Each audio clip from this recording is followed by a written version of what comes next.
Okay, this video is top 10 novels of all time. Really, I'm going to do about like top 20, but they're not as tightly chosen. Basically, Christmas Carol by Charles Dickens is my favorite novel of all time. It's a real short book, like about 100 pages. You can read it in a weekend pretty easily. And it's just so uplifting and cheerful. It's how you're changing your attitude can dramatically change your life and make things better for not just you, but everyone else around you. It's a magnificent book, and sort of the idea of Christian redemption, which rings true to the human heart and actually is real for people's lives. Okay, you can be a jerk or you can be nice, and everyone's better off if you're nice. Les Miserables by Victor Hugo, just a masterpiece. And basically, the bishop forgives Jean Valjean, and Jean Valjean goes on to be this great man, like one of the best men in France. And it's an awesome book. It's beautiful. Ayn Rand was correct when she said that Victor Hugo is probably the best novelist who ever lived. There's other magnificent writers, of course. Fyodor Dostoevsky is magnificent. Brothers Karamazov is my favorite of his books. It's a very long book. For these really long books, I prefer audiobooks. I'm sitting in the car 2 hours a day, so I just crank through a book. A 10-hour book, I'll finish it in a week. Brothers Karamazov, the lesson to be learned from that was Alyosha has the best life. So Alyosha was kind of a little bit of a quiet guy, very nice. He initially was a Christian monk, but he was always gave people the benefit of the doubt, and everywhere he went, he made friends with people. Ivan was the brilliant genius brother of his, but Ivan was a little bit too crazy. He went down the path of atheism, and it destroyed his life. I've seen that happen to a lot of people. What I'm getting at for Les Miserables is you got to forgive people sometimes and look at the reason why they did something. The reason why Jean Valjean robbed a store, he broke a window pane and stole some bread, is because the child was starving at his house. There was a reason for it. It wasn't like he was just a criminal for no reason. It's just a magnificent book, that book. It's awesome. Okay, Quo Vadis by Henry Sienkiewicz, a Polish writer. This was a book about early Christianity where Vinicius was the great general hero of Rome, and he fell in love with a Christian girl, Lygia, who was a barbarian princess. And it was just a beautiful book. It was beautiful in a couple ways. Number one, the contrast between the barbarity of the Russians. The Romans themselves were barbarous, okay? They had slaves. They were cruel to their slaves. They didn't value human life if you weren't an aristocrat. They were pagans. They didn't forgive anybody, just brutal. Versus the Christians that were so nice, so good, and it just echoes the days of early Christianity and how they behave. And it goes through all the stuff, what happened in the Colosseum and stuff. But it's a magnificent book. The psychology of it is so great. And it reminded me of what Schopenhauer had said. He said, in the best books, almost nothing happens. Almost all of the action is interior in the thoughts of the characters. And so that's true. Great books have deep emotional depth and thought, and that's why we like them. For stupid people, they can go to the modern American movies. Lots of actions, no thought, just for morons. Animal Farm by George Orwell is sort of a simplified allegory of the road to slavery. And it's a good book. Everything makes sense, and it's all logical. And once you can perceive the symbolism in Animal Farm, then you're more able to perceive the symbolism in more sophisticated topics. And 1984 by Orwell is also a masterpiece, a sophisticated version of the road to slavery. And it's almost every single thing he said in that book has come true, because he really had a lot of real experience from, being an Englishman, having been in India with the English and what they were doing with their colonies there, and then having seen the trend in England. England sort of went down the tubes into the garbage can before the United States did. It was socialist before the United States was, and he really highlights how to perceive that all happening very well. Brave New World by Aldous Huxley is sort of the other side of the coin for the road to slavery. So the one road to slavery in like Animal Farm in 1984 is sort of Stalin-esque.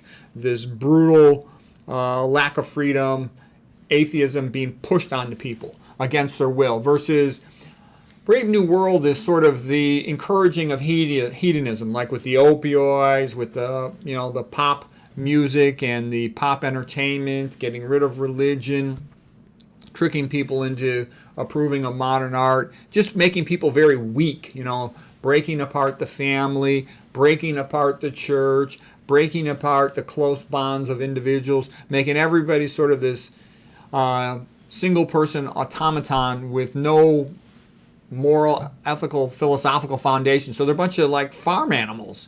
It dehumanizes them. So you can dehumanize people through hedonism and luxury as well as you can dehumanize them through brute force. And so these show the two pictures of that.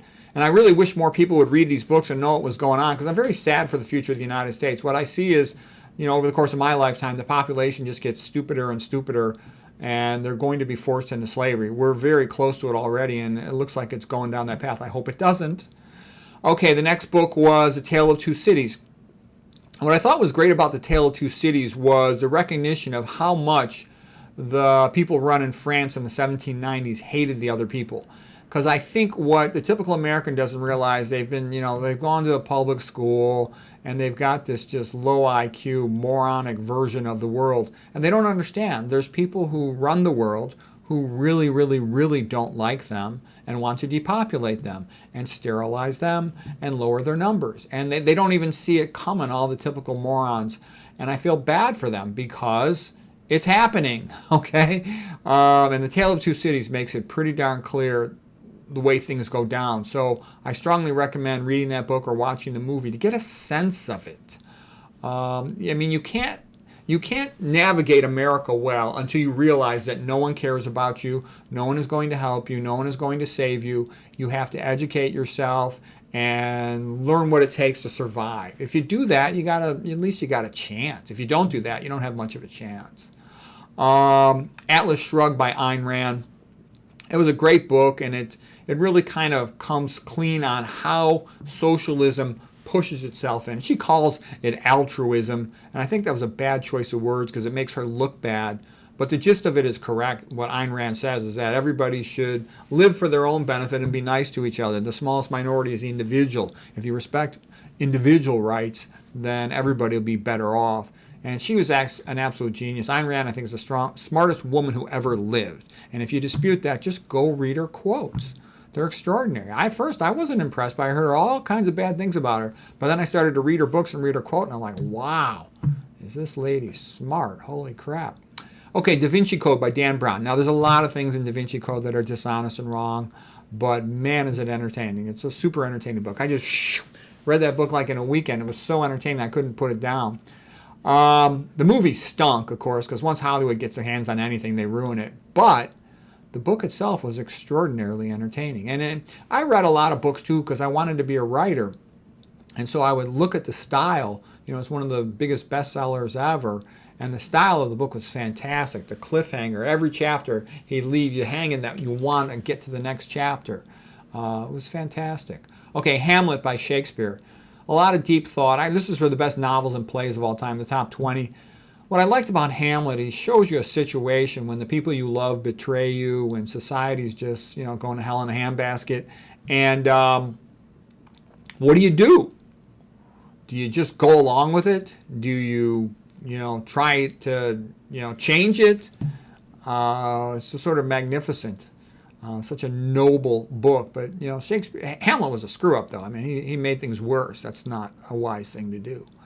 The Importance of Being Earnest by Oscar Wilde. What I liked about this is just Oscar Wilde, he's a former Irish guy. I'm half Irish. And, I loved Oscar Wilde for being able to go to England and, being in London. And even though they hated his guts, he was the best writer in all of England during his time. So I like that. And he was fantastic with his puns, with his chiasmus. So from a stylistic point of view, he's funny, clever, and good and all that.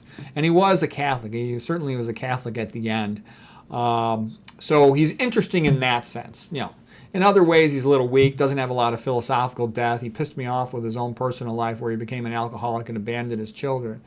But there was something wonderful about him in his early days. He was homeschooled, of course. Most of these great writers are homeschooled, okay? Public schools just make people stupid and, destroy their creative ability and their intelligence. But Sorrow was a Young Werther by Goethe, and that just inspired me. That was a young guy who fell in love with a woman about 1800, and she was sort of already planning to marry another guy who was just away for about a year or two. And the gist of it was the guy who fell in love with her, Werther, he kept writing to his friend Wilhelm about how he loves Charlotte, how she walks, how she talks, how she interacts with her siblings, how she does everything. And the point of that for me was, Goethe had previously said, too, for a man to master any complex topic, he must love it. And it sort of hit me, the realization that if you want to become good at anything, you better become in love with it, because then you soak up all the detail. And I just thought to myself, too, going back to the old days of being a college student in biology, if you love the subject, I had a friend who loved studying, and I just hung around with him because he's getting A+s in the most difficult classes at Stanford. As soon as I hung around with him, just from being around him, and I sort of developed that type of mindset, I got way, way better at school. And I see so many young students that are having a very difficult time in school, and it's because I think they have a materialistic mindset. They just want to get a good grade so they can, get their degree, and then they can go to their graduate school and make money. And what I'm trying to say is somebody who's motivated in that way is going to have a hard time competing with somebody who loves the subject. Okay, next is Poland by James Michener. And Poland is, a country like in the worst possible location between Russia and Germany, kicking its butt all the time. But it's a beautiful book told from the perspective of a single family. And when you see it that way, you really can understand the historical events. You not just hear them like you would hear them in a history class in school and forget them, but you see them from an emotional point of view. Sobieski and, the traditional issues in Poland. I thought it was a magnificent book. Okay, Trinity by Leon Uris. I thought that was also a great book about it. The only thing I didn't like, he's a little bit more anti-clergy and church than he should have been. I know a lot about Ireland. I've read a bunch of histories of Ireland. Like I said, my father's from Ireland. But it's still a magnificent book. It's still a magnificent book, okay? And the lead character, Larkin, was fantastic. Okay, Charlotte Simmons and A Man in Full by Tom Wolfe. And I liked his Kingdom of Speech book. Tom Wolfe, each one of his books doesn't have that much philosophic depth, but he's such a fantastic writer. His use of punctuation and rhetoric and onomatopoeia, he's the best American writer. So I liked him for that reason. As a matter of fact, too, I like Ann Coulter. Ann Coulter's very funny. I think she's the smartest female modern writer. Yeah, I know she's a kind of a grouchy bitch and all that stuff, but so what? She's really funny. She's really clever. Okay, she means well. So she's a fantastic writer. Anytime a woman is great, people always say she's a bitch, okay? And that's really a sign that the woman's probably a genius, okay? They say that about Ayn Rand. They say that about Ayn Rand. They say that about Ann Coulter. But hers was really a nonfiction book. This is fictional novels and plays. Pinocchio. I love Pinocchio. It's one of my all-time favorite books for entertainment. Philosophic depth doesn't go that far, but it's still great. It's about becoming a man, basically. You help your parents, you try to develop some skills, you be responsible, you stop doing all the stuff that crazy young people do that just causes problems, okay? But it's a beautiful book, Pinocchio. And also the idea of saving his father, like Aeneas at burning Troy, saving Anchises, the idea of preserving the knowledge of your fathers and your forefathers, that's all great. And I like the old movie back in the old days when Disney was good, before the modern Disney is like an evil, satanic crap. Alice in Wonderland, kind of overrated, and also Through the Looking Glass goes along with it by Lewis Carroll, but I did find it useful for metaphors. It's almost like collecting metaphors to read Alice in Wonderland and Through the Looking Glass. And there were moments of brilliance. Overall, it wasn't that coherent, the story and the plot. I still liked it, but I do think it's a bit overrated. Don Quixote by Miguel Cervantes, sort of the best Spanish language novel ever written. And I thought, if it was only 300 pages, it would be a masterpiece, but they made it too long. It's like 1,000 pages. I'm currently listening to the audio CD version of it. There's literally 29 CDs. That's a long book. But there's a lot of moments of brilliance in there. And the guy at Yale, I forget his name, Gonzalez it is, he has a multi-lecture course on Cervantes. It's great. It's a great course. I'm really enjoying that. And Don Quixote is a guy who sort of like fights back against the frustrations of modern existence just degrading you, dehumanizing you. And so even though he looks ridiculous, he has a very good heart. And like I said, there's moments of brilliance in that book, Don Quixote. So again, it's good to watch the movie. It might be good to listen to the audiobook. I think that's worth doing. I like the Tobias Smollett translation of it from, like late 1700s. So Smollett was a really clever, funny writer. Tristram Shandy is like one big joke. Just like Don Quixote is kind of like one joke that goes on, an escalated metaphor of a knight who's mad as far as chivalry, but normal in every other way and smart. Tristram Shandy is a biography, but the crazy thing about it is hundreds of pages are written about his family before he was born. And it's done as a way, again, of a joke. And again, it's a joke that the book was too long, but it is clever and funny. Schopenhauer thought it was one of the best novels ever written. Ben-Hur by Lew Wallace is more of a thing where I love the movie. I haven't even read the book yet, so I'm not in the top 20. I'm just putting it as a 21 for thought. The movie was magnificent, the one starring Charlton Heston. So anyways, and what you see also is almost all of these books are Christian, because the Christian themes, they just resonate. They're magnificent. They make people want to create and write. So anyways, I hope these are interesting to you.